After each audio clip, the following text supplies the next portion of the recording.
తారక మంత్రమైన శ్రీరామనామాన్ని ప్రచారం చేయడానికి, అందరికీ రాసే భాగ్యం కలిగించడానికి మహాస్వామివారు ఒక ఆలోచన చేశారు.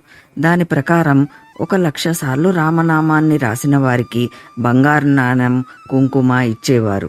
మహాస్వామివారి చేతితో బంగారు నాణెం పొందడం కోసం చాలామంది రామనామాన్ని రాసి వారికి సమర్పించేవారు.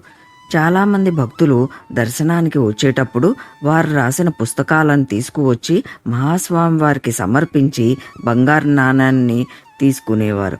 ఈ మంచి అలవాటు ఇంకా వ్యాప్తి చెందటం కోసం 1,00,000 సార్లు రామనామాన్ని రాయలేని వాళ్ళు అందులో 8వ వంతు అంటే 12,500 సార్లు రాస్తే ఒక వెండి నాణ్యాన్ని బహూకరించేవారు.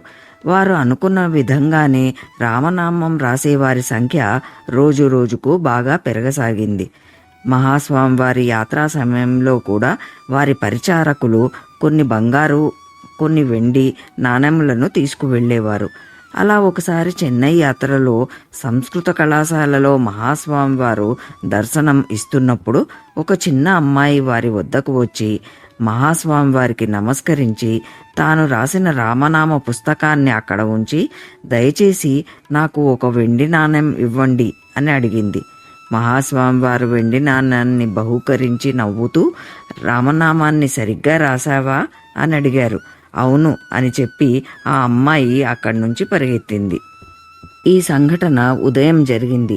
మధ్యాహ్నం అదే అమ్మాయి మరలా వచ్చి ఏదో వెతుకుతున్న దానిలా అక్కడా ఇక్కడా వెతుకుతూ ఉంది.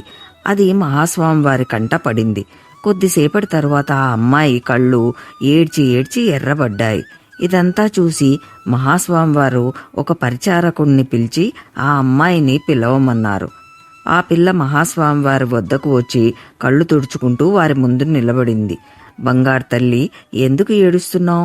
ఏమైనా పోగొట్టుకున్నావా అని ప్రేమపూరిత మాటలతో ఆ అమ్మాయిని అడిగారు మహాస్వామివారు. అవును, మీరు నాకు ప్రసాదంగా ఇచ్చిన వెండి నాణెం పోయింది అని అన్నది ఆ అమ్మాయి. నేను నిన్నొకటి అడుగుతాను, ఏమీ దాచకుండా నిజం చెప్పాలి. నువ్వు ఇచ్చిన పుస్తకంలో ఎన్నిసార్లు రామనామాన్ని రాశావు అని అడిగారు పెరియవ. నేను 8,500 సార్లు రాశాను అని చెప్పింది ఆ అమ్మాయి.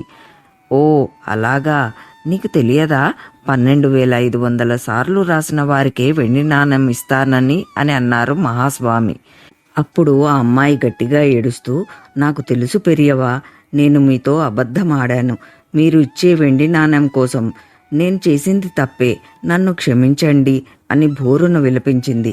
వారి చుట్టూ ఉన్నవారు అప్పుడు అనుకున్నారు, ఇప్పుడు మహాస్వామి వారు ఆ పిల్ల తల్లిదండ్రులని పిలిచి ఆ అమ్మాయిని దండించమని చెప్తారు అని. కానీ ఆ అవ్యాజ కరుణామూర్తి అక్కడున్న వారితో ఇలా అన్నారు, ఈ చిన్నపిల్ల ఒక తప్పు చేసింది, దాన్ని పెద్దదిగా చేయకండి.